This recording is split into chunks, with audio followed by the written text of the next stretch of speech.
이 영상을 클릭하신 분들은 현재 디파이 투자에 관심이 있으시거나 지금과 같은 횡보장에서 어떤 코인을 담아야 이상적인 결과를 만들 수 있을지 고민이 많으실 텐데요. 결론부터 말씀드려보면 오늘 시간에는 탈중앙화 파생상품 거래소가 왜 주목받고 있고 DX 섹터 코인들 중 투자자들이 잘 모르며 국내 메이저 거래소인 업비트 상장이 유력하고 이번 사이클에서 가장 수혜를 받을 수 있는 종목 딱 한 가지를 영상 후반부에 다뤄드릴 예정이오니 영상 끝까지 시청해 주시길 바랍니다. 최근 덱스 시장은 상상만 하던 1일 거래량 100억 달러를 돌파하며 CEX를 위협하는 수준에 도달했는데 이 여파로 인해 눈치만 보던 투자자들은 너도 나도 할 것 없이 덱스 시장에 모든 관심을 쏟아붓는 결과가 되었습니다. 특히 파생상품 덱스 시장은 2025년까지 3.48조 달러 규모로 성장할 것으로 전망되는데 이는 전체 덱스 시장의 폭발적 성장을 이끄는 핵심 동력이 될 것입니다. 덱스 주요 생태계로는 현물, 파생, LP, 거버넌스 등 다양한 영역이 존재하지만 궁극적으로 돈을 많이 벌고자 한다면 사람들이 가장 관심을 가지고 있는 섹터를 미리 선점해야 합니다. 저는 이번 연말부터 내년 상반기까지 파생상품 덱스 섹터가 빠르게 성장할 것으로 보이는데요. 현재 구글 트렌드 검색량을 확인해보면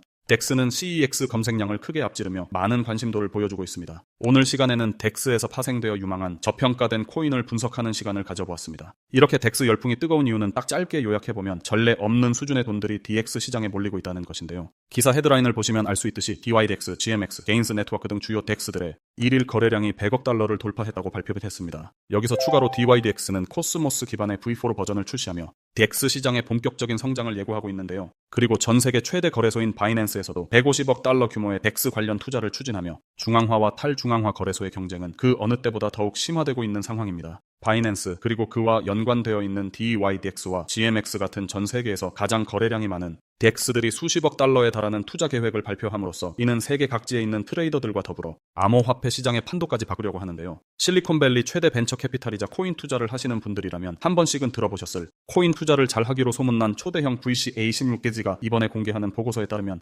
대표적인 키워드는 역시나 덱스인 것을 알 수 있습니다. 특히나 주목할 만한 점은 덱스 중에서도 파생상품 거래소가 폭발적인 성장세를 보이고 있다는 건데요. 실제로 DYDX의 경우 1일 거래량이 50억 달러를 넘어서며 중앙화 거래소인 쿠코인 후오비를 추월했고 이러한 추세는 앞으로도 계속될 것으로 전망됩니다. 그렇다면 이러한 덱스 시장에서 가장 주목받고 있는 프로젝트는 무엇일까요? 바로 제가 오늘 소개해드릴 하이퍼리퀴드입니다. 하이퍼리퀴드는 현재 파생상품 덱스 시장 점유율 1위를 차지하고 있으며 특히 주목할 만한 점은 자체 L1 체인을 구축해 초당 2만 건의 처리 속도를 구현했다는 것입니다. 이는 DYDX보다 20배 빠른 속도로 중앙화 거래소에 버금가는 성능을 보여주고 있습니다. 사진에서도 알 수 있듯이 하버드, MIT, 칼텍 출신의 엘리트 인재들이 집단으로 개발하고 있는 프로젝트입니다. 하이퍼리퀴드의 트위터를 들어가 보면 팔로워 수는 2월 기준 20만 명으로 덱스 프로젝트 대장이라 볼 수 있는 DYDX가 28만 명을 보유한 것과 비교해 보았을 때 상당히 많은 유저들을 확보한 것을 알 수 있습니다. 이뿐만 아니라 하이퍼리퀴드는 12월에만 OKX 게이트 Q코인 등 메이저 거래소들과 파트너십을 맺었으며 액션만 취하는 다른 프로젝트들과 달리 꾸준히 프로토콜 개발에만 매진하고 있다는 것을 높게 평가하고 있습니다. 투자 관점에서 보았을 때도 하이퍼리퀴드는 2025년 말부터 물량이 대폭 풀리기 때문에 투자 접근성을 고려해 봤을 때 잠재적인 리스크가 비교적 낮다는 것을 알 수 있습니다.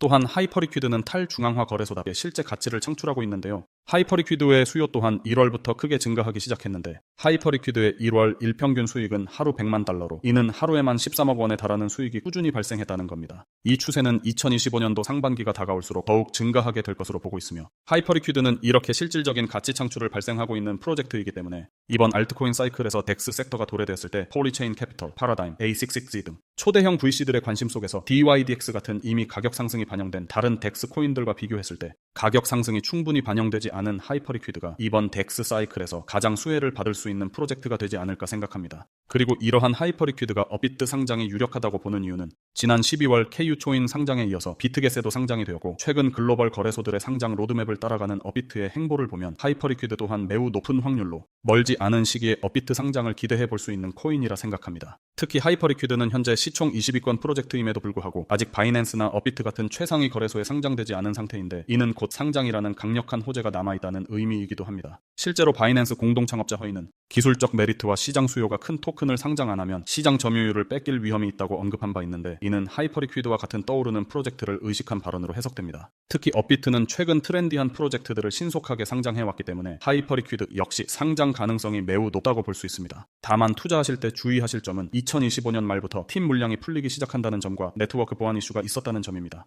하지만 팀 물량은 2028년까지 장기 베스팅이 걸려있고 보안 문제도 검증인 수를 4개에서 16개로 늘리는 등 적극적으로 대응하고 있어 당장의 큰 리스크는 아니라고 판단됩니다. 오늘 시간에는 덱스 그리고 덱스에서 파생되어 유망한 저평가된 코인을 분석하는 시간을 가져보았습니다. 오늘 영상 반응이 좋으면 유망하게 보고 있는 덱스 코인 한 가지 더 다뤄드릴 생각입니다. 여기까지 시청해주신 분들은 구독과 좋아요 눌러주시면 양질의 컨텐츠로 꼭 보답드리겠습니다.